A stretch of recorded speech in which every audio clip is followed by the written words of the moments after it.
78 мың қазақстандықтың зейнетақы қорынан ақша алуға берген өтініші мақұлданды. 90% ақшаны баспана мәселесін шешуге жұмсамақ ниетте.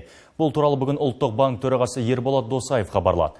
Ал жалпы өтініш саны 115 мыңнан асады. Олардың арасында өтінішті дұрыс толтырмай, әлі күнге тиісті қаржысын ала алмай жүргендер де бар. Олардың жай-күйі не болмақ? Бұл жүйеден мемлекет қалай ұтып жатыр?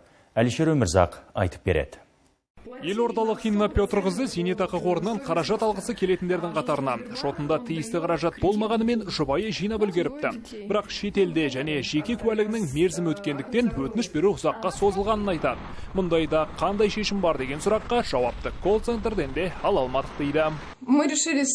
Қорда жатқаннан ақшаны айналымға салып, пайда тапқанды дұрыс деп шештік. Ондағы ақша инфляция салдарынан құнсыздануы мүмкін. Ал мүлік бағасы жыл сайын өсіп жатыр ғой. Сондықтан үй алып қою тиімді деген қорытындыға келдік. Колл-центрге жұбайымның жағдайын түсіндіргеніммен жауапты 2-3 күннен кейін беріп отырды. Осылайша бір аптаға жуық уақыт өтті. Ақыры таныстарым арқылы біліп, өтінішті онлайн бердік. Инна секілді жинақтағы қаражатты мерзімінен бұрын аламын деген қазақстандықтардың саны 115 мың. Жалпы қаражат көлемі 1,8 триллион теңгеге жуық. Бүгінгі күні 75 мың азаматтың өтініші мақұлданды. Олардың басым бөлігі баспана мәселесін шешу үшін осындай қадамға барған. Азаматтар алынған жинақтардың 87% тұрғын үй мәселелерін шешуге, оның 45,5% тұрғын үй сатып алуға ипотекасыз, 28,3% ипотекалық қарыз бойынша берешекті өтеуге, 10,5% екінші деңгейдегі банктер бастапқы жарна үшін және өзге мақсаттарға жұмсауға ниеттенді. Қордағы ақшаны алуға рұқсат берілгелі жылжымайтын мүлік құны күрт өсті. Риэлторлар баспана бағасы өткен жылдың қаңтар айымен салыстырғанда 8%-ға қымбаттаған дейді. Экономистер де баға тіпті жазда да қымбаттауы мүмкін екенін айтады. Үйді келесі жылы алсаңыз да болады. Нарықта баға тұрақтағанын күткен жөн. Мәселен, менің жинағаным бар. Бірақ биыл баспана аламын деген жоспарым жоқ. Өйткені баға әлі де өседі. Сондықтан келесі жылды күтемін.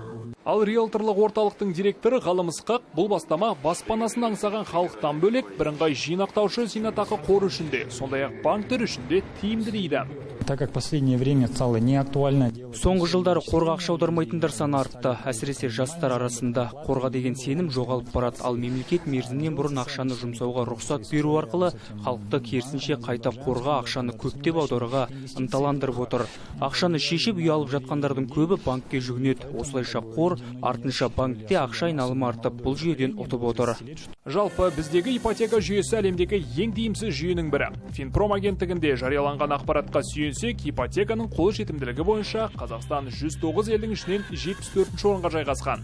Мәселен, 90 шаршы метрді 20 жылға алғандағы төлем бір отбасының айлық табысынан 1,5 есе жоғары шығады екен. Ал ең тиімді жүйе Сауд Арабиясында, онда айлық төлем отбасы табысының тек 30%-ын құрайды. Әлішер Өмірзақ, Олег Федоров, Астана Таймс.